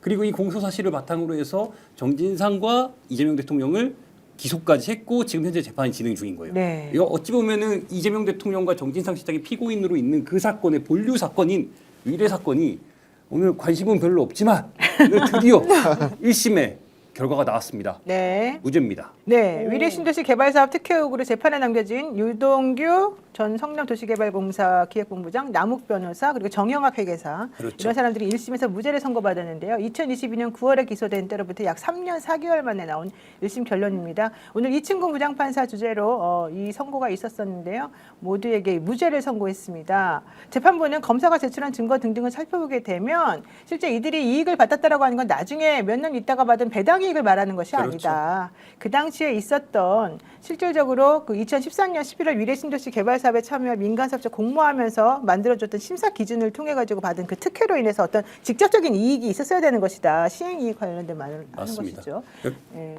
결과적으로 그 이문을 그러니까 이익이 난 시점이 이 사건에서 굉장히 중요하거든요. 네. 이익이 난 시점이 2013년에 이 프로젝트를 개발업을 진행했던 그 프로젝트 회사가 이 지금 개발 시행사로 정해진 시점이 2013년은 이걸 이득으로 보느냐 아니면 2018년에 배당이익이 난 그 시점을 이익으로 봐야 되느냐가 이 사건의 가장 중요한 핵심이었어요. 네. 근데 검찰에서 의도한 거는 지금 이게 결과론적으로 배당이익의 시점 이 지금 만들어진 시점 이걸 가지고 지금 우리가 논의하고 있지만 검찰에서는 초질관 계속해서 강조한 게 뭐냐? 이거 이재명한테 승인 받았어? 이재명한테 결국에는 통한 거야? 라는 거를 처음부터 끝까지 강조를 하고 싶었던 거예요. 네. 근데 그런 연결고리 자체가 입증이 잘 안 되니까 그렇죠. 입증이 안 되니까 결과적으로는 이 사건의 핵심이 이문의 시점을 언제로 보느냐만 남는 거예요. 네. 그리고 그 오늘 재판부가 뭘 판단했냐? 이문의 시점 2013년 이게 지금 부패방지법 2013년 7월이냐? 그렇죠. 네. 구부패방지법으로 기소를 한 거거든요. 네. 이 구부패방지법은 기존에 그러니까 공무원들이 기존의 비밀을 일반 이런 개발업자들에게 제공함으로써 이문이 발생하면 이게 부패방지법 위반으로 해가지고 적용되는 거예요. 그러니 여기서의 핵심은 그 비밀이 적용됐냐 안 적용됐냐인데 이 적용되는 시점이 2013년에 그 개발업자들에게 이 사업이 배당된 그 시점에 적용된 거지 그 이후에 나타나는 사업들은 전부 다 아니다라고 네. 판단을 해서 오늘 무죄가 나온 겁니다. 네. 근데 결과적으로 이게 왜 중요하냐? 이 사건이 지금 이게 본류 사건이라고 제가 말씀드리지 않았습니까? 네. 이 대통령과 정진상 실장도 이 사건으로 지금 기소가 됐어요. 네, 그 사실은 공소 취소해야 되는 거 아니냐? 그렇죠. 그게 핵심인 겁니다. 네. 그리고 과연 이거를 정말 공소를 취소할까도 정말 지금 계속 의심되는 상황인데 오늘 가장 재밌었던 장면이 뭐였냐? 오늘 피고인이 5명인데 네. 정영학과 남욱이 이 사건의 핵심적인 인물입니다. 근데 이 둘은 다 구속됐죠. 대장동 때문에 다 구속됐죠. 근데 이 둘은 환하게 웃어요. 근데 유동규는 거의 울어요. 자기 무죄 받았는데도. 그렇죠. 무죄 받았는데 왜 울까? 네. 검사들도 같이 울고 있어요. 표정이. 네. 검사랑 똑같아요. 이해관계가. 그러니까요. 네. 유동규도 결심해서 이 모든 것들은 이재명을 위해서 한 거다라고 강조를 했어요. 근데 그게 통하지 않다는 게 오늘 이 사건의 가장 핵심입니다. 여기서 말하는 이재명을 엮은 그 부분이 바로 이겁니다. 2013년 7월 정도에 위례신도시 A2-8블록이라고 하는 데가 있는데요. 여기 개발 사업을 추진하는 과정에서 유동규 그리고 주지형 전 성남도공개발사업 1팀장 등이 어떤 내부 비밀을 취득하는데 그 내부 비밀이 뭐였느냐? 성남시와 성남도계공의 비밀이었다고 하는 것입니다. 맞아요. 그게 바로 이재명 대통령과 연결고리라는 거죠. 정진상 실장 등등과. 근데 그 부분에 대해서는 X가 났다. 그럼요. 실질적으로 내부 비밀을 취득한 거는 맞는 것으로 판단했으나 그것과 실제 이익과는 관계가 없는 것으로 지금 판단했다. 이런 맞습니다. 얘기입니다. 그리고 이 사건 자체가 정말 이 사건 자체가 이것도 이 중앙지검 그 검사들 다시 한번 이거 따져고 들어가야 되는데 이 사건 자체가 기소되리라고는 유동규를 비롯해서 남욱조차도 당시에 22년 당시에 이거 조사받을 때 자기들이 이것 때문에 체포되거나 기소되리라고 생각조차 안 했어요. 이렇게 말했죠. 네. 근데 얘네들이 이거를 자기들이 생각을 안 하고 있는 상황 속에서 어떻게 하냐? 구속되어 있던 남욱과 유동규를 체포해서 구치소에 있는 이들을 데리고 와서 네. 중앙지검에서 3일 동안 가둬놓고 조사를 벌입니다. 그 과정 속에서 나온 발언이 나 배가른다. 애들 사진 보여주면서 인도적이고 도의적으로 보여줬다. 물론 정일권 검사는 여기서 배가른다고 표현 안 했습니다. 개복이라고 얘기했습니다. 그게 배가르는 거죠. 그래도 우리는 한 번에 못 알아들으니까. 개복이라고 얘기해. 근데 네. 이제 남욱 변호사가 정진상 실장이 작년 11월에 재판에 나와가지고 그 변호사 아무튼 개발업자인 그 사람이 울면서 얘기를 하는 거예요. 울면서 거의 완전히 정말 네. 그런 상황 속에서 이게 기소가 완료됐고 그 과정 속에서 이 모든 진술을 맞춘 유동규는 어떻게 됐냐? 풀려났습니다. 그리고 나서 이틀 뒤에 유동규 풀려나고서 이틀 뒤에 정진상 실장, 김용 다 공소사실들이 완성이 되는 거예요. 이렇게 해서 만들어진 사건이 오늘 결론이 1심이 났고 이 사건이 과연 오늘 결론이 이재명 대통령과 정진상 실장에게 어떻게 영향을 줄지가 앞으로 향후 관심사입니다. 네. 그리고 여기 공소 취소가 되면 검사들에게 어떤 책임을 물어야 될지도 우리도 같이 따져 들어가야 됩니다. 네. 지금 이대로가면 검사들은 책임 못 물을 가능성이 높고요. 지금 저는 법무부 장관에 대해서 불만이 굉장히 많은 사람이고 그리고 대한민국 검사는 이재명 정부에는 다르다라고 하는 말을 단 0.1%도 동의하지 않는데 이런 조직적인 범죄 행위가 집단 범죄처럼 조폭들이 하는 방식으로 하잖아요. 없는 죄를 만들어서 조작, 날조, 기소해서 형을 살리고 하는데도 부끄러워하지 않고 뻔뻔하게 나와서 국회에서 철면피 행사하는 거 있지 않습니까? 어떻게 해야 되겠습니까? 저는 현장에 취재하는 김종훈 기자보다도 훨씬 더 많이 모르죠. 그런데 저는 이재명 대통령이 5가지 재판에 기소될 때 의심을 했죠. 설마 건덕지도 없는데 기소를 하는 게 대한민국에 말이 돼? 라고 하다가 지금은 이재명 대통령이 모든 사건이 단 1도 잘못이 없는데 완전히 조작되었다라고 확신하면서 이걸 싸우고 있는데 이 검사들을 믿어야 한다? 자, 책임 추궁하자. 우리는 권한이 없으니까 책임 추궁할 수 없죠. 그들은 권한이 있으니까 수사고 기소 마음대로 독점적 행사했잖아요. 자, 그랬을 때 지금 우리가 이 문제에 대해서 이재명 정부이기 때문에 검사가 달라졌다, 바뀔 수 있다, 사람 쓰기 나름이다 라는 말에 저는 동의를 할 수 없어요. 네. 알겠습니다. 이 사건 위례 신도시 개발 관련해서는요. 2014년 8월부터 2017년 3월까지 개발 사업이 있었었는데 총 418억 원의 시행 이익이 발생을 했습니다. 검찰은 이 중에서 42억 3천만 원이 민간 사업자에게 갔고 169억 원은 그 당시에 그 호반건설로 들어갔다고 판단을 했고요. 민간 업자들이 취득한 부당이득은 총 211억 3천만 원이라고 지정을 했습니다. 그리고 이렇게 하게 된 것은 아까 말씀드린 대로 성남시와 성남도계공의 내부 비밀을 이용해서 미래에셋 컨소시엄을 같이 만들었기 때문이었다라는 주장을 했었습니다. 그러나 이번에 전원 5명에게 무죄가 선고되면서 또 무리한 기소가 아니었냐라는 얘기도 사실은 나오고 있습니다. 어떻게 좀 합시다. 검찰 이대로 두고 데리고 갈 겁니까? 진짜 공소 유지만 하는 걸로 그냥 끝장냈으면 좋겠는데 잘 모르겠어요. 그리고 진짜 용기 있는 공직자가 있다면 이재명 대통령 억울하게 지금 덮어서고 있는 이거 좀 나서서 어떻게 좀 해소할 길이 없습니까? 진짜 해소 좀 하면 안 됩니까? 네. 이거는 이재명 대통령에 대해서 일방적으로 뭔가 유리한 절차다 이렇게 생각하지 않고 아닌 거 아닌 대로 정리를 해야 된다라는 말씀을 한 번 더 강조드리겠습니다. 네, 어쨌든 오늘 하필이면은 이게 선고되는 바람에 다들 지금 김건희 선고 때문에 열받아가지고 이 사건에 대해서는 좀 관심이 좀 덜하긴 합니다만 어쨌든 매우 감사드리겠습니다, 기자님. 자, 여러분들 무조건 써야 되는 인터넷 휴대폰 정수기 렌탈 의외로 매월 나가는 요금이 많이 부담이 되는데요. 여러분의 부담을 줄여드리기 위해서 저희들이 비교원에서 준비한 최대 108만 원의 혜택을 알려드리겠습니다. 인터넷 TV 신규 가입 시 48만 원, 인터넷 가입과 함께 휴대폰 통신사를 변경하면 최대 30만 원, 정수기 렌탈 시 최대 30만 원의 혜택을 드립니다. 추가로 스픽스 채널 보고 상담받으시고 가입하시면 비밀 혜택도 있습니다. 자세한 내용은 1670-2571을 통해 상담받으시거나 네이버에 비교원을 검색하고 상담 신청하시면 되겠습니다. 함께 할수록 더 큰 혜택이 주어집니다. 본인 가입 후 지인을 추천하게 되면 추천할 때마다 최대 8만 원의 모바일 상품권도 드립니다. 또 그리고요 100% 국내산 바다장어, 오직 살아있는 장어를 직접 선별해서 뼈와 머리 소스까지 함께 보내드립니다. 숙련된 기술자가 손질하고 세척까지 전부 다 해서 보내드리겠습니다. 온 가족이 넉넉히 드실 수 있도록 싱싱한 바다장어 2kg을 단돈 27,900원에 소스까지 같이 포함시켜서 제공을 해드리니까요. 이 기회를 놓치지 마십시오. 지금 화면에 제 오른쪽에 보시면은 공동 구매 특가로 해서 2kg 4마리인 거죠. 4마리에서 6마리 장어를 드린다는 거죠. 네. 저게 27,900원밖에 안 합니다. 생물 손질 바다장어인데요. 여러분 한번 드셔보시고 또 후기도 남겨주시면 좋을 것 같습니다. 숙련된 가격은 좋은데 기술자가 많이 팔려야 할 텐데 뭐 이렇게 네. 좀 말씀드리겠습니다. 숙련된 기술자가 손질도 하고 세척까지 전부 다 해서 보내드리니까 한번 드셔보시고 의견 나눠주시면 좋을 것 같습니다. 특히 민어 팔아서 방송하던 정계환 대표가 이제는 장어를 팔아서 방송하고 있습니다. 여러분 한번 신경 써서 확인을 해주시면 좋을 것 같습니다. 진짜 대기업에서 광고 준다는데 좀 받아올까 막 이렇게 하는데 그래도 우리는 끝까지 받아오셔야 되는 거 아닙니까? 왜 무슨 그런 거 없습니다. 무슨 배짱입니까? 뭐 배짱까지 가다가 뭐 문 닫지 뭐 차라리. 제가 지난주에 대표님이랑 방송하지 않았습니까? 예. 그 다들 뭐 얘기하냐면은 아니, 저렇게 진심으로 광고를 하는 기자 처음 본다고. 어떻게 저렇게 진심으로 광고를 하냐고. 네, 얘기를 하더라고요. 이분은 모든 것에 진심입니다. 저분은. 만든 분들은 자신의 모든 걸 걸고 저 상품을 또 만든 거잖아요. 스픽스몰에서 어제까지 그 광고했던 그 요거트 있죠. 네. 저희 집에서 그 구매했거든요. 너무 좋다고 합니다. 예. 효과도 좋고 맛도 좋다고 그랬어요. 네, 제가 우리 진심으로 엄마 광고하지 말라고요.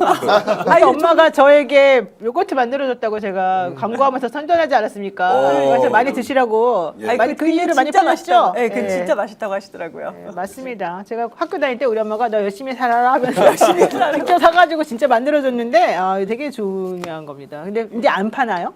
아니 지금 팔고 있어요. 팔고 스픽스몰에서? 있고요. 계속 이제 스픽스몰에 있는데 상품을 조금씩 바꿔가면서 하는데 목포에 있는 경영푸드의 김정현 사장님이 저하고 굉장히 가깝게 지내는데요. 야 정말로 우리는 열심히 살고 있습니다. 일단 두 가지 하셨어요.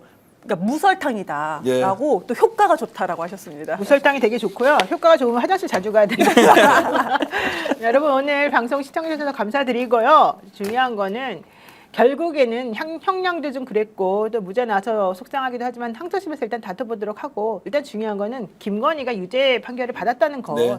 그리고 실제 김건희에게 뭐 자기네들은 기뻐하고 있을지 모르지만 결국에는 네가 잘못했다라고 하는 법원의 준엄한 심판이 있었다는 거 이 부분이 매우 중요한 것 같습니다. 그리고 이제 감방에 계속 있다. 그거는 당연히 지가 져야 할 짐이고 그리고 항소심에 가면은 유죄가 다 나올 거다 이렇게 그렇죠. 생각하고. 끝나지 않았어요. 네, 지금 안 오늘로 끝났습니다. 다들 뭐 다 끝난 것처럼 다들 실망하고 그러는데 아직도 쌓이고 쌓인 혐의들이 켜켜이 쌓여 있습니다. 전체적으로 11개 혐의에 대해서 기소가 이루어졌고요. 지금 앞으로 2개의 재판이 더 남아 있습니다.